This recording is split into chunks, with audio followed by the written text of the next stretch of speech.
Twongeye kubasuhuza mu mwese muteze amatwi Vibes TV show. Uyu ni umwanya tubageza amakuru ibyamamare y'abahanzi abo mukunda hanze y'u Rwanda ndetse no mu Rwanda, siporo ndetse n'ibindi byamamare byinshi bigiye bitandukanye.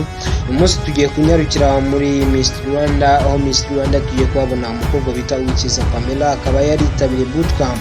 Nubwo kuri iki gihe atabashije kwegukana ikamba rya Nyampinga w'u Rwanda, ariko yabashije kuba yakitabira bootcamp. Uyu mukobwa nyuma yo kuva muri bootcamp ubuzima bwarakomeje bisanzwe, abasha kuba yakamamara, abasha kuba yamenyana n'umuhanzi w'umunyarwanda witwa The Ben. Akaba ari umuhanzi wamamaye mu Rwanda, ku mugabane wa Afurika ndetse no muri Leta Zunze Ubumwe za Amerika, akaba ariho ukungu ari kubarizwa. Uyu muhanzi The Ben yabashe kuba yakundana na Uwikiza Pamela, ndetse babasha gukundana karahava, ndetse baza kugaragaza amafoto bari ku mazi, aho byagaragaye ko The Ben yabashe kuba yatera ivi, yambika impeta uyu sheri we cyangwa se fiance we Uwikiza Pamela, ndetse amwemerera kuzamukunda by'iteka ryose.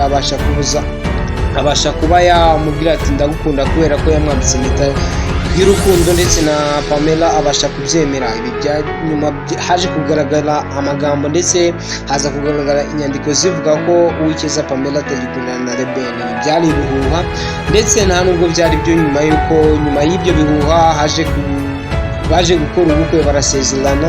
Ubu The Ben ndetse na Pamela ni umugabo n'umugore, barasezeranye, ni ibintu biri official, ndetse abantu benshi ntago babashe kubimenya, ntago ubukwe bwabo bwabashe kujya public, kubera ko The Ben impamvu yabigize private nuko yarari gutegura indirimbo ya video, ndetse azalonshiga mw'iyi minsi, aho azaba hagaragaramo we na Pamela bari gusezerana, cyangwa se bari imbere mu rusengero bari gusezerana. Indirimbo benda kulonshinga akaba ari indirimbo izaba ijya kumera nk'iyo yandikiye Meddy, indirimbo yitwa Maivo. Indirimbo Maivo abantu benshi barayikunze, ndetse yabashe kuba yagira na views, aho iyi ndirimbo yabashe kuba yakundwa mu Rwanda ndetse no hanze y'u Rwanda, nyuma y'uko The Ben abashe kuyandika ndetse akayiha beat, yarangiza akabasha kuyiha Meddy arangije ayishyiramo ubukwe bwe bwose, ndetse irakundwa mu Rwanda. Icyo cyatumye na The Ben abasha kuba yakora ubukwe mu ibanga, ndetse akazalonshinga indirimbo cyangwa se video irimo ubukwe bwe bwose. Abantu benshi ntabwo babashe kuba babimenya, ariko twebwe ko turi abanyamakuru tubasha gukubita icyumvizo hirya no hino, tubasha gukura amakuru yose yuko Meddy na The Ben ndetse na Pamela babashe kuba bari muri Amerika, aho Meddy yabashe kuba yakitabira ubukwe bwa The Ben, ndetse nk'umuntu w'inshuti ye magara, ndetse na The Ben yabashe kuba yakitabira ubukwe bwa Meddy. Ibi byatumye rero ubukwe bwa The Ben ndetse na Pamela bwitabirwa n'abantu bake, harimo muri Meddy, ndetse bwari muri Amerika, muri Leta Zunze Ubumwe za Amerika. Ibi byari ibanga rikomeye, ntabwo abantu benshi babashe kumenya. Nyuma yaho rero nibwo haje gusohoka inkuru zitandukanye z'uko The Ben yabashe kuba yasezerana Uwikiza Pamela, ariko ibi bintu biri official, na ibintu biri byo.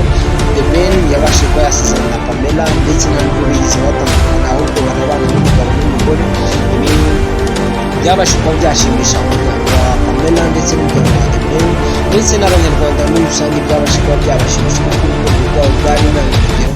Nyuma y'uko hagiye hagaragara amafoto cyangwa se amavideo menshi atandukanye, aho The Ben yagiye atandukana cyangwa se ashwana na Pamela bitewe n'utuntu tugiye dutandukanye, harimo nuko The Ben yakundaga kubyukira muri siporo, ndetse Pamela ntabwo ibintu yabikundaga kubikozwa, ahubwo we The Ben yaramubwira ati tujye muri siporo, Pamela akamubwira ati reka jya wenyine. Ndetse ibi ntabwo byashimishaga The Ben, kubera ko The Ben murabona uburyo yavuye mu Rwanda, uburyo asigaye ameze muri Leta Zunze Ubumwe za Amerika, bigaragara nk'umuntu uterura ibyuma, ndetse w'umusore ukora siporo nyinshi cyane.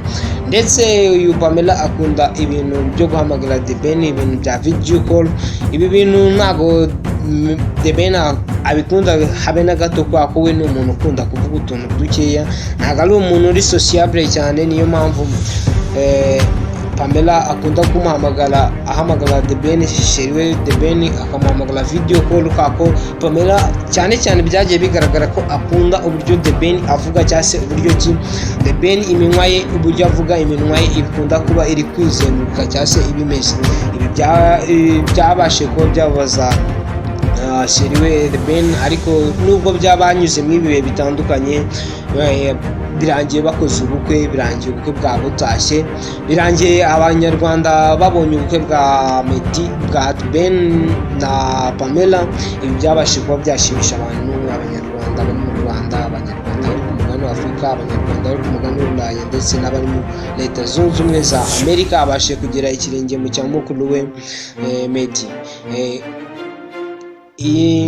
Ibi byabashije kuba byanezeza abantu muri rusange. Wowe wumvishe ibi byose usabwa gukora subscribe, kandi subscribe, shares and comment.